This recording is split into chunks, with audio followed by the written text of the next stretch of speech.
Hair style एक हमारी daily routine का पार्ट है।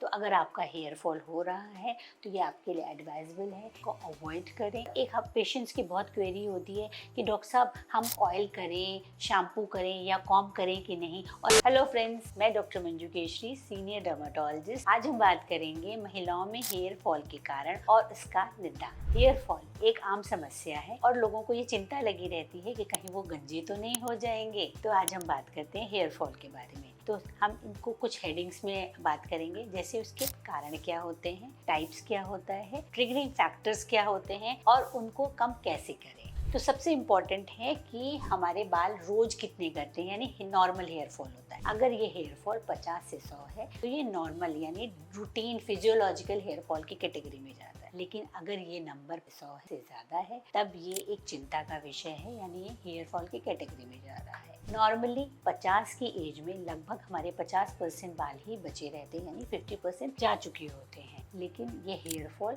आम दूसरे लोगों में भी देखा जाता है, यानी किसी भी एज में हो सकता है। इससे पहले कि हम हेयर फॉल के बारे में बात करें, इन शॉर्ट हम एक जो हमारे हेयर की स्टेजेस होती हैं, यानी ग्रोथ साइकिल जो होती है, उसके बारे में बात कर लेते हैं। तो हमारी हेयर साइकिल 3 फेजेज में होती है। एनाजन यानी कि ग्रोथ फेज होती है, इसमें जो 90% हेयर्स होते हैं इसी फेज में होते हैं और ये लास्ट करती है 2 to 8 ईयर। दूसरा फेज होता है कैटाजन, ये 2 to 3 वीक्स लास्ट करता है। ट्रांजिशन फेज होता है और इस फेज में जो रूट्स होती हैं वो श्रिंक कर जाती हैं और ग्रो बिल्कुल भी नहीं करती हैं। तीसरा होता है टिलुजन, ये 2 to 4 मंथ्स लास्ट करता है और हेयर्स के बाद शेड कर जाती है। तो जो सबसे कॉमनली देखा जाता है सडन हेयर फॉल यानी कि टिलुजन इफ्लूवियम, इसका मोस्ट कॉमन रीज़न होता है स्ट्रेस। इसके अलावा कोई भी इंजरी हो, ट्रॉमा हो, infection, stress dieting that leads to protein and vitamin deficiency, कोई other vitamin deficiency and thyroid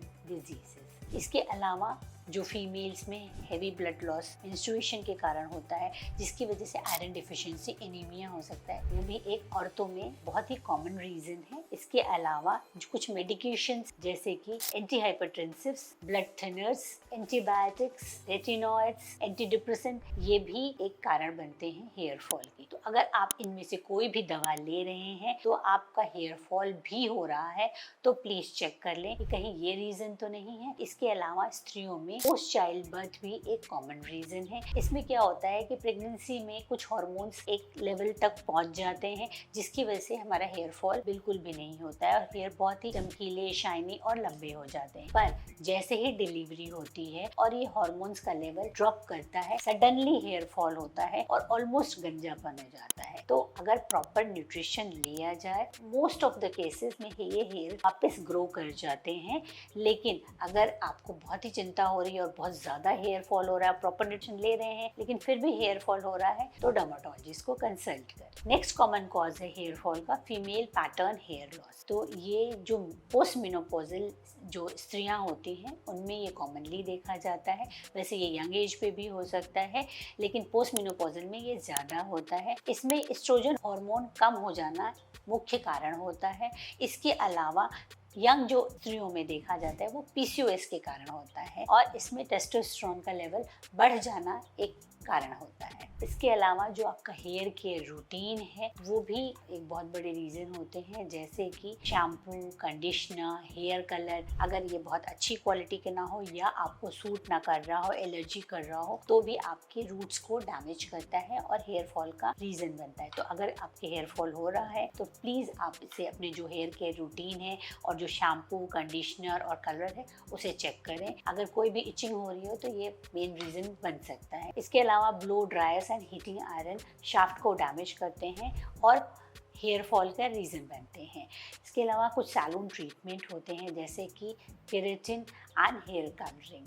अगर आपके हेयर फॉल हो रहा है तो इन सैलून ट्रीटमेंट्स को ना लें, as these are all chemical based treatments and ये फर्दर शाफ्ट को डैमेज करते हैं और हेयर फॉल एग्रवेट करते हैं। तो अगर आपका हेयर फॉल हो रहा है तो ये आपके लिए एडवाइजेबल है कि जब तक आपका हेयर फॉल पूरी तरह से कंट्रोल नहीं हो जाता इन ट्रीटमेंट्स को ना लें। हेयर स्टाइल एक हमारी डेली रूटीन का पार्ट है, लेकिन अगर आपको हेयर फॉल हो रहा है तो टाइट हेयर स्टाइल्स को अवॉइड करें और अपने बालों को थोड़ा ढीला ही बांधें।